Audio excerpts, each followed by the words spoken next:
Mostly what's on everybody's mind and mine today, right now, is the ICE stuff. Not sure what to say about it in particular that hasn't already been said 100,000 times, if you're paying attention, which I hope you are. But the main thing, I guess I wanted to kind of emphasize is the talk about abolish ICE. And a lot of people, seems like most people, by polling, the vast majority, or at least certainly the majority of Democratic voters are in favor of abolishing ICE, and even most independents and even some Republicans are in favor of it at this point. But then, as always, here come the nail-biting, hand-wringing moderates who are saying, no, we don't have to abolish it. We should reform it, and this and that. And what they're really worried about is what will Republicans think when we say things like abolish ICE. And who cares what they think? They are not in charge of our politics. They're not in charge of the Democratic Party. They're not in charge of the country for long. So we don't need their permission to win elections or to govern.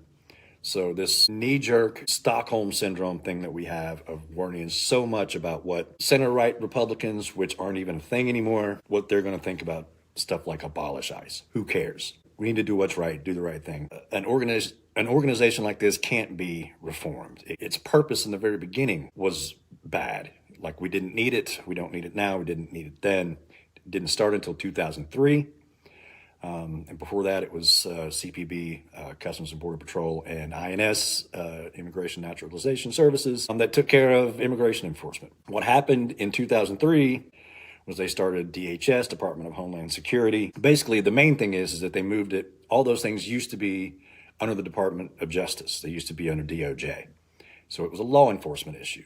They moved it instead to DHS, Department of Homeland Security, and made it a national security issue. So that's the main difference. It used to be a law enforcement issue.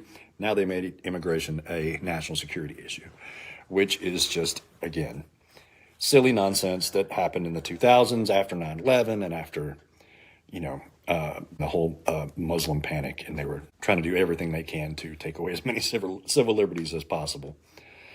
So they made ICE. And it's been terrible ever since. Democrats have funded it just as much as Republicans have because they're terrified of looking weak on the border or weak on crime or whatever. Same old crap. But anyway, that was kind of the main thing is like why abolish ICE is necessary, not just reform it, defund it, et cetera, et cetera. It's not that. It's not the same as defund the police, which gets people all up in an uproar. But we don't need it. We don't need it. We can go right back to the way it used to be, which was still over-policing immigration. But it wasn't like these, jackbooted goons in the streets terrorizing communities and cities. So we don't need that anymore. So it's about abolish, nothing else. And any Democrat right now that's either in office or running for office needs to say, without equivocation, that it needs to be abolish and stop this hedging, middle ground, mushy nonsense of we need to reform it and what will Republicans think if we abolish it? Who cares?